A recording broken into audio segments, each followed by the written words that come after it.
A 50-cent lesson in persistence. Shortly after Mr. Darby received his degree from the University of Hard Knocks and had decided to profit by his experience in the gold mining business, he had the good fortune to be present on an occasion that proved to him that no does not necessarily means no. One afternoon he was helping his uncle grind wheat in an old-fashioned mill. Uncle operated a large farm on which a number of colored sharecrop farmers lived. Quietly the door was opened, and a small colored child and the daughter of a tenant walked in and took her place near the door.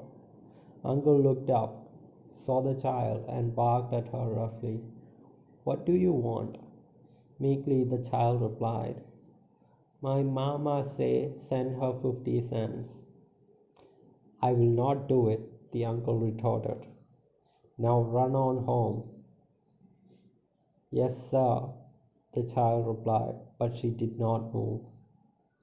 The uncle went ahead with his work, so busily engaged that he did not pay enough attention to the child to observe that she did not leave. When he looked up and saw her still standing there, he yelled at her, "I told you to go on home. Now go or I'll take a switch to you." The little girl said, "Yes, sir," but she did not budge an inch. The uncle dropped a sack of grain he was about to pour into the mill hooper, picked up a barrel stave, and started toward the child with an expression on his face that indicated trouble. Darby held his breath. He was certain that he was about to witness a murder. He knew that his uncle had a fierce temper. He knew that the colored child were not supposed to defy white people in that part of the country. When the uncle reached the spot where the child was standing, she quickly stepped forward one step, looked up into his eyes, and screamed at her at the top of her shrill voice, "My mama's gotta have that 50 cents." The uncle stopped, looked at her for a minute, then slowly laid down the barrel of stave on the floor, put his hand in his pocket, took out $1/2, and gave it to her. The child took the money and slowly backed toward the door, never taking her eyes off the man who she had just conquered.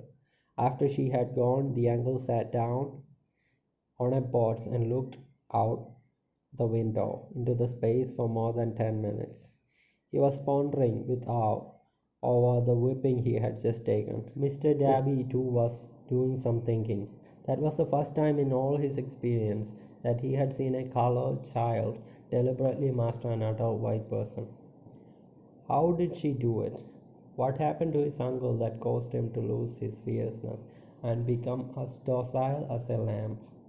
What strange power did the child use that made her master over her superior? These and other similar questions flashed into Darby's mind, but he did not find the answer until years later, when he told the story. Strangely, the story of this unusual experience was told to the author in the old mill, on the very spot where the uncle took his whipping. Strangely, too, I devoted nearly a quarter of a century to the study of the power which enabled a little child to conquer an intelligent man. As we stood there in that musty old mill, Mr. Darby repeated the story of the unusual conquest, and finished by asking, "What do you make of it? What strange power did that child use that so completely whipped my uncle?" The answer to this question will be found in the principles described in this book.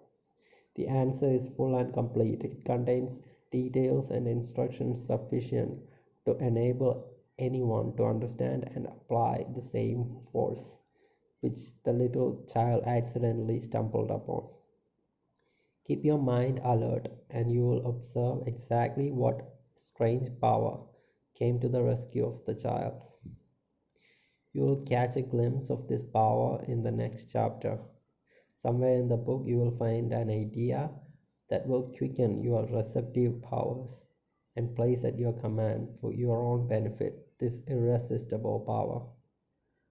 The awareness of this power may come to you in the first chapter, or it may flash into your mind in the subsequent chapter.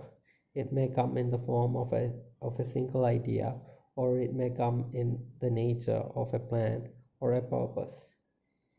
Again, it may cause you to go back into your past experiences of failure or defeat and bring to surface some lesson which you can regain all that you lost through defeat. After I had described to Mr. Darby the power unwittingly used by the little child, he quickly retraced his 30 years of experience as a life insurance salesman and frankly acknowledged that his success in that field was due in no small degree to the lesson he had learned from the child. Mr. Darby pointed out every time a prospect tried to bow me out without buying, I saw that child standing there in that old mill with her eyes glaring in defiance, and I said to myself, I have got to make this sale. The better portion of all sales I have made were made after people had said no. He recalled too his mistake in having stopped only 3 feet away from gold. But he said that experience was a blessing in disguise. It taught me to keeping on, no matter how hard the going may be. A lesson I learned before I could succeed in anything.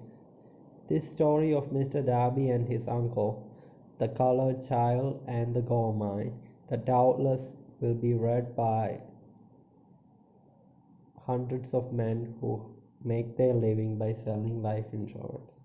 And to all of those, the author wishes to offer the suggestion that Mr. Darby owes to these two experiences his ability to sell more than $1 million of life insurance every year. Life is strange and is often imponderable. Both the success and the failures have their roots in the simple experiences. Mr. Darby's experiences were commonplace and simple enough, yet they held the answers to his destiny in life. Therefore, they were as important to him as life itself. He profited by these two traumatic experiences because he analyzed them and found the lesson they taught. But what of the man who has neither the time nor the inclination to study failure in search of knowledge that may lead to success? Where and how is he to learn the art of converting defeat into stepping stones to opportunity? In answer to these questions, the book was written. The answer called for a description of 13 principles. But remember, as you read, the answer you may be seeking to the questions which have caused you to ponder over the strangeness of life may be found in your own mind through some idea, plan, or purpose which may spring into your mind as you read. One sound idea is that one needs to achieve success. The principles described in this book contains the best and the most practical of all that is known concerning the means of creating useful ideas. Before we go any further in our approach to the description of these principles, we believe you are entitled to receive an important suggestion. When riches begin to come, they come so quickly in such great abundance that one wonders where they have been hiding during all those lean years. This is an astounding statement, and all the more so when we take into consideration the popular belief that riches come only to those who work hard and long. Chapter 2 and Principle 1. Desire, the starting point of all achievement, the first step toward riches. When Edwin C. Burns climbed down from the freight train in Orange, New Jersey, more than 30 years ago.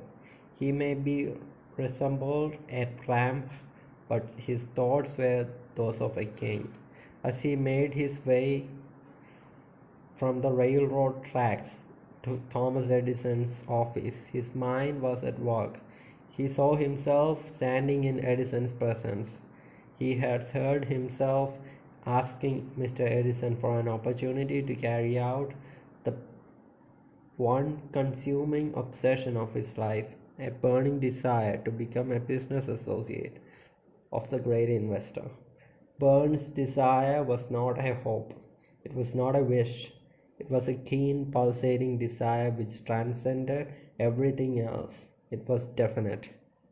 The desire was not new when he approached Mr. Edison. It had been in Burns' dominating desire for a long time.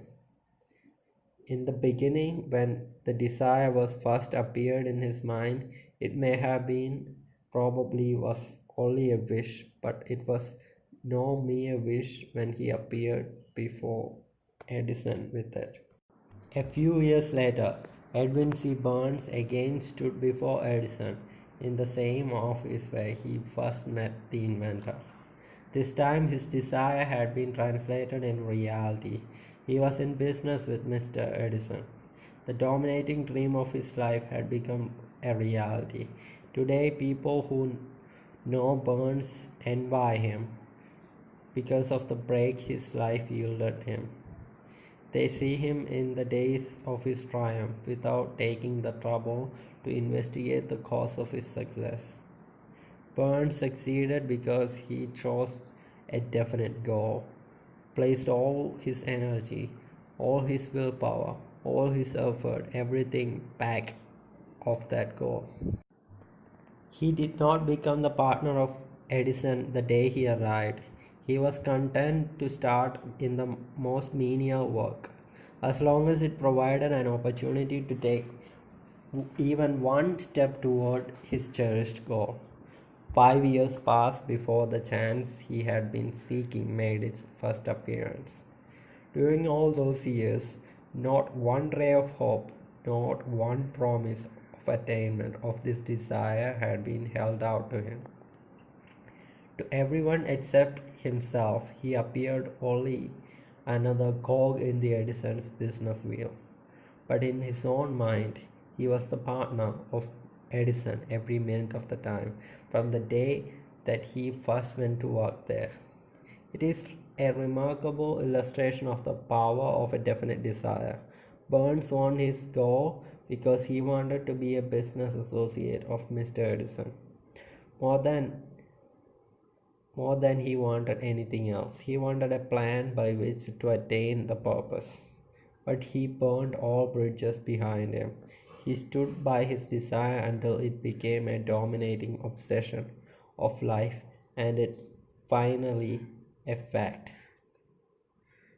When he went to Orange, he did not say to himself, I will try to introduce Edison to give me a job of some sort. He said, I will see Edison and put him on notice that I have come to go into business with him. He did not say I will work there for a few months and if I get no encouragement I will quit and get a job somewhere else. He did say I will start anywhere. I will do anything Edison tells me to do. But before I am through, I will be his business associate. He did not say, I'll keep my eyes open for another opportunity in case I fail to get what I want in the Edison's organization. He said, there is but one thing in this world that I am determined to have, and that is a business association with Mr. Edison. I will burn all bridges behind me and stake my entire future on my ability to get what I want. He left no possible way of retreat. He had to win or perish. Think and grow rich, that is all there is to the Burns story of success. A long while ago, a great warrior faced a situation which made it necessary for him to make a decision which ensured his success on the battlefield. He was about to send his army against a powerful foe, whose men outnumbered his own. He loaded his soldiers into boats. He sailed to the enemy's country, unloaded his soldiers and equipment, and then ordered to burn the ship that carried them. Addressing his men before the battle, he had said, "You see the boats going up in smoke. That means we cannot leave these shores alive unless we win. We now have no choice. We win or we perish." They won't.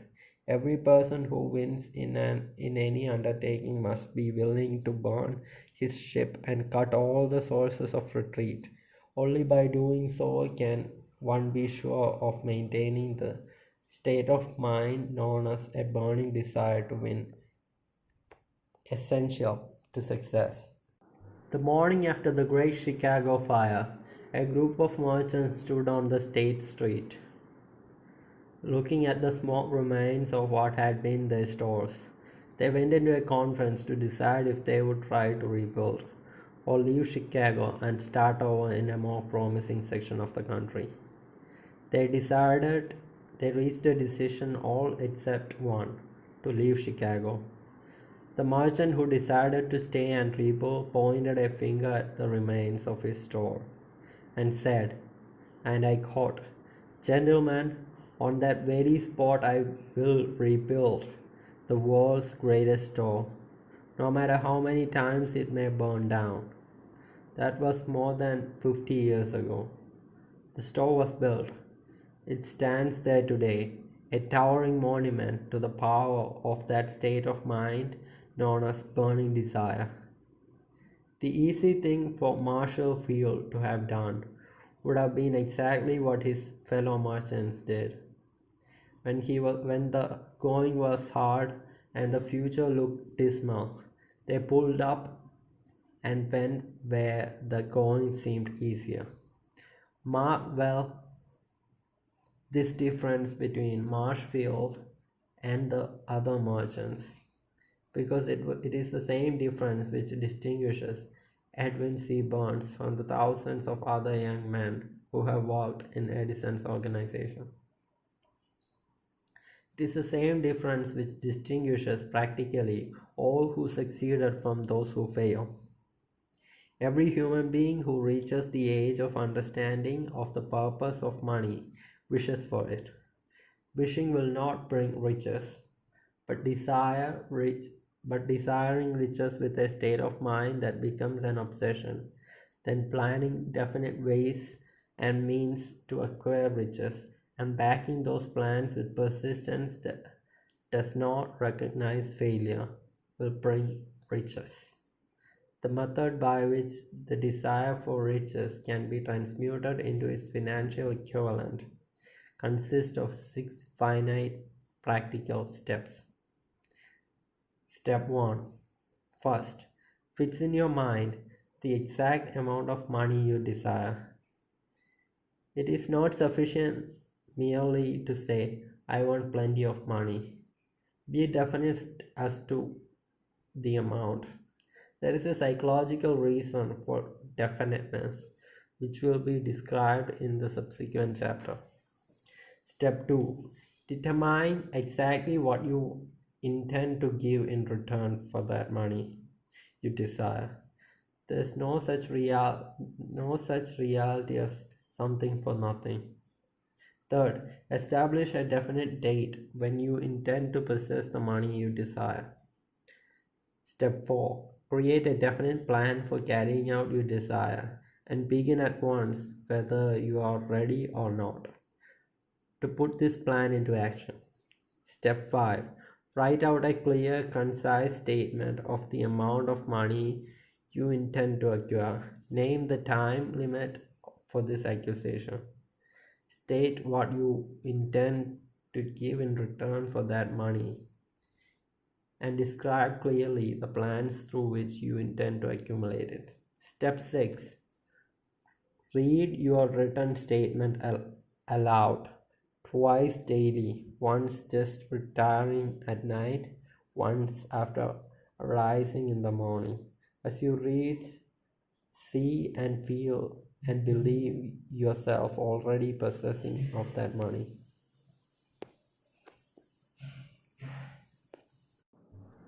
It is important that you follow the instructions described in these 6 steps. It is especially important that you observe and follow the instructions in the 6th paragraph. You may complain that it is impossible for you to see yourself in possession of money before you actually have it. Here is where a burning desire will come to your aid. If you truly desire money so keenly that your desire is an obsession, you will have no difficulty convincing yourself that you will acquire it. The object is to want money and to become so determined to have it that you convince yourself you'll have it. Only those who become money conscious ever accumulate great riches. Money consciousness means that the mind has become so thoroughly saturated with the desire for money that one can see one's self already in possession of it. To the uninitiated, who has not been schooled in the working principles of the human mind, these instructions may appear impractical. It may be helpful to all those who fail to recognize the soundness of the 6 steps, to know that the information they convey was received from Andrew Carnegie, who began as an ordinary laborer in a steel mills, but managed, despite his humble beginnings, to make these principles yield him a fortune of considerably more than $100 million. It may be of further help to know that these 6 steps here recommended, were carefully scrutinized by the late Thomas Alva Edison, who placed in his stamp of approval upon them as being not only the steps essential for accumulation of money, but necessary for the attainment of any definite goal. The steps call for no hard labor. They call for no sacrifice. They do not require one to become ridiculous or credulous. To apply them call for no great amount of education. But the successful application of these 6 steps does call for sufficient imagination to enable one to see and to understand that accumulation of wealth cannot be left to chance, good fortune, and luck. One must realize that all who have accumulated great fortunes first did a certain amount of dreaming, hoping, wishing, desiring, planning before they acquired money. You may as well know right here that you can never have riches in great quantities unless you can work yourself into a white heat of desire for money and actually believe you will possess it. You may as well know also that the great leader from the dawn of the civilization down to the present was a dreamer. Christianity is the greatest potential power in the world today because its founder was an immense dreamer who had the vision and the imagination to see realities in their mental and spiritual form before they had been transmuted into physical form. If you do not see the great riches in your imagination, you will never see them in your bank balance. Never in the history of America has there been so great an opportunity for practical dreamers as now exists.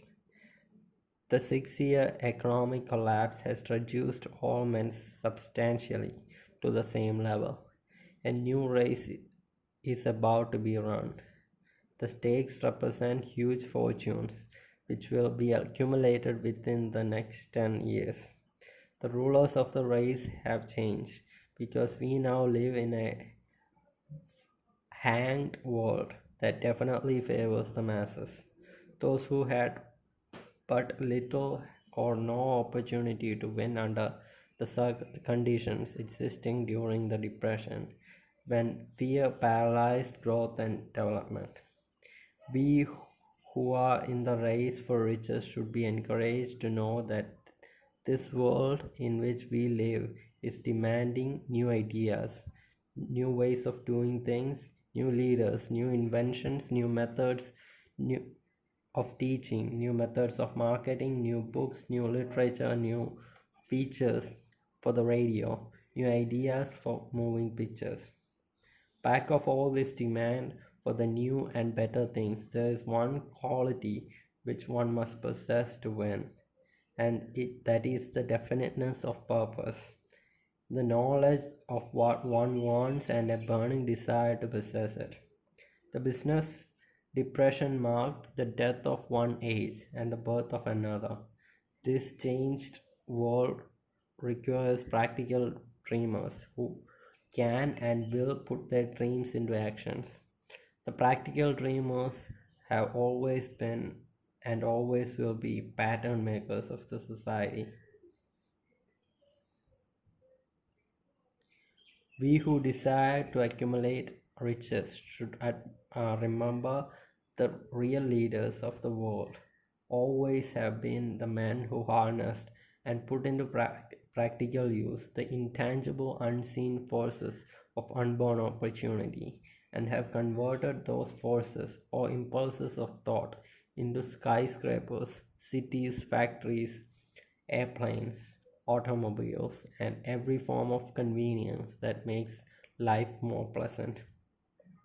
Tolerance and an open mind are practical necessities of the dreamer of today.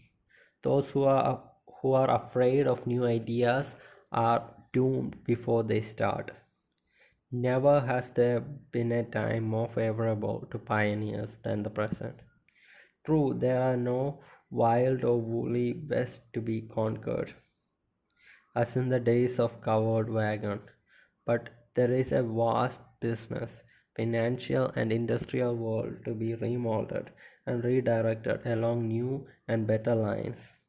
In planning to acquire your share of the riches, let no one influence you to scorn the dreamer. To win the big stakes in this changed world, you must catch the spirit of a great pioneers of the past, whose dreams have given to civilization all that it has of value. The spirit which serves as the lifeblood of our own country, your opportunity and mind to develop and market our talent. Let us not forget Columbus dreamed of an unknown world, staked his life on the existence of such a world, and discovered it. Copernicus, the great astronomer, dreamed of a multiplicity of the worlds and revealed them. No one denounced him as impractical after he had triumphed. Instead, the world worshipped at his shrine, thus proving once no more than that success requires no apologies, failure permits no alibis. If the thing you wish to do is right and you believe in it, go ahead and do it. Put your dream across and never mind what they say if you meet with temporary defeat. For they perhaps do not know that every failure brings with it the seed of an equivalent success. Henry Ford, poor and uneducated, dreamed of a horseless carriage, went to work with what tools he possessed, without waiting for opportunity to favor him, and now evidence of his of dream belts the entire earth.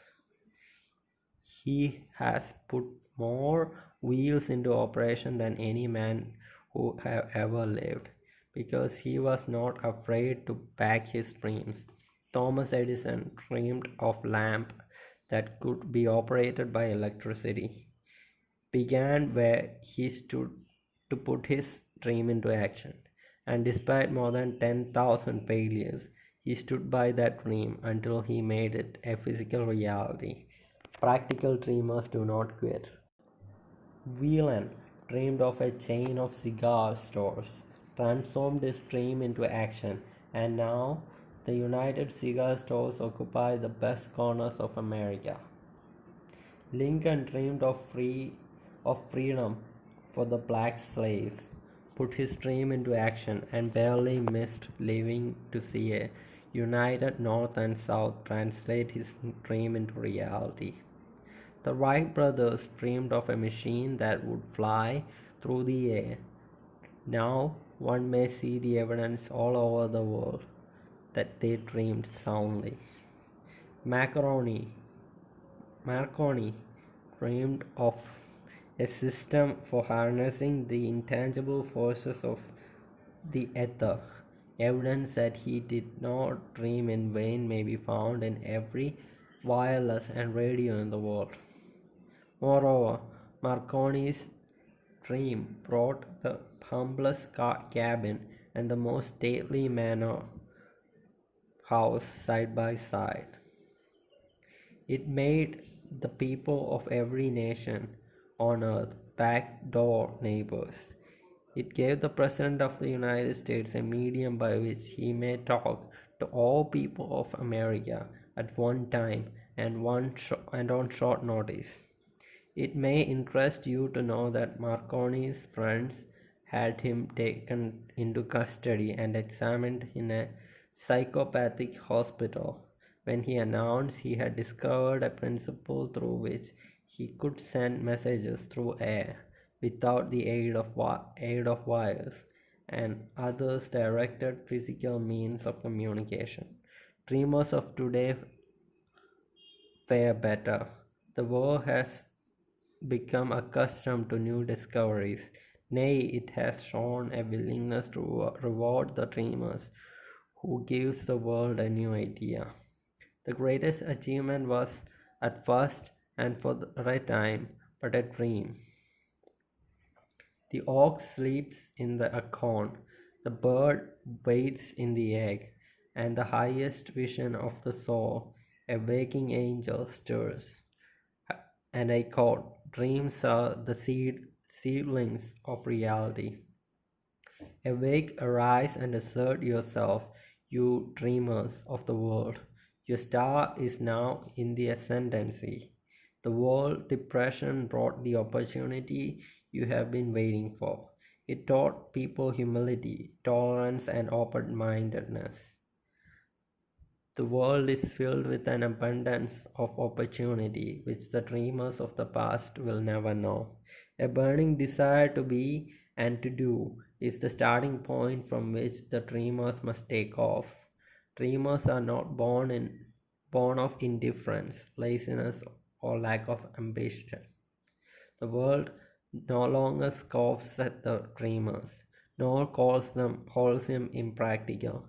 If you think it does, take a trip to the Tennessee and witness what a dreamer president has done in the way of harnessing and using the great water power of America.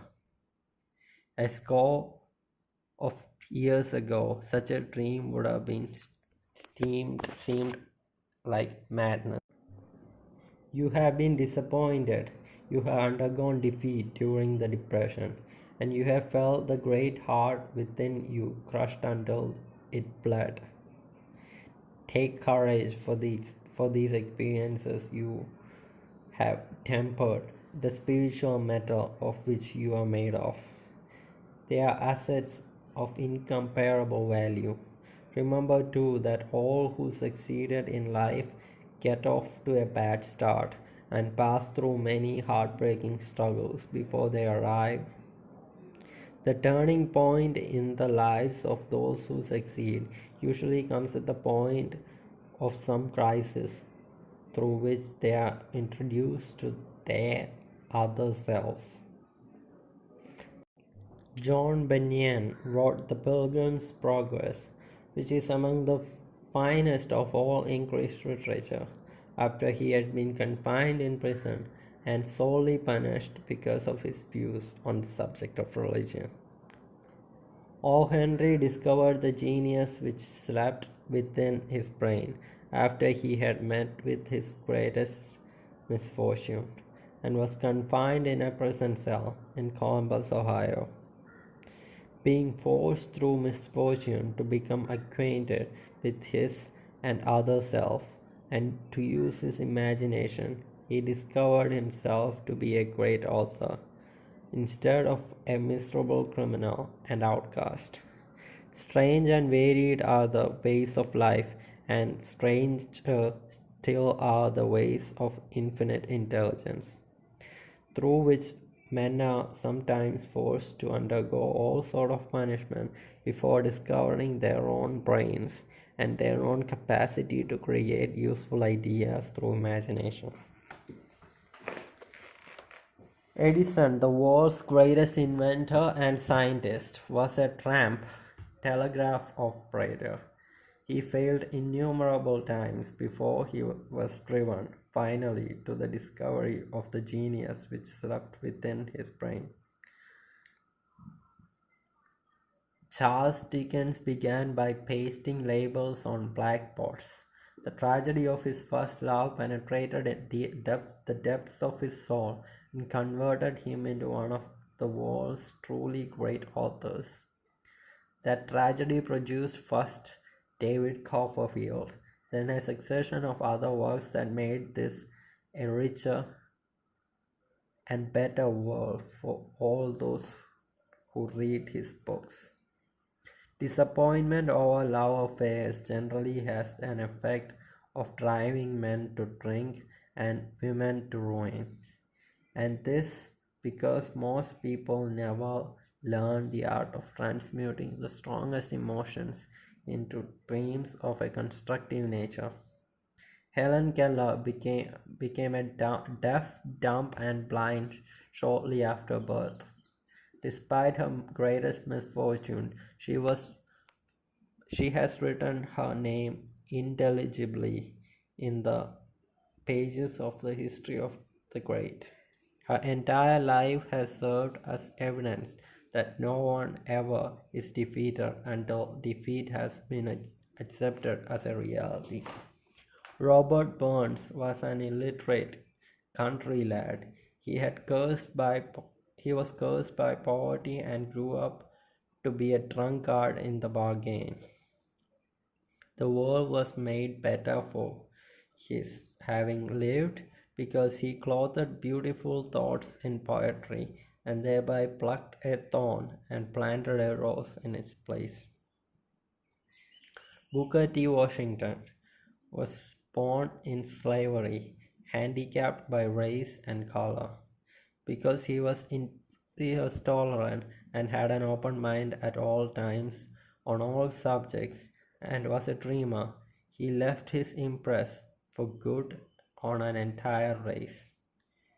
Beethoven was deaf, Milton was blind, but their names will last as long as time endures, because they dreamed and transmuted their realities into organized thought. Before passing to the next chapter, kindle anew in your mind the fire of hope, faith, courage, and tolerance. If you have these states of mind and a working knowledge of the principles described, all that you need will come to you, and when you are ready for it. There is a difference between wishing for a thing and being ready to receive it. No one is ready for a thing until he believes he can acquire it. The state of mind must be belief, not mere hope or wish. Open-mindedness is essential for belief. Closed minds do not inspire faith, courage, and belief. Remember, no more effort is required to aim high in life, to demand abundance and prosperity, than is required to accept misery and poverty.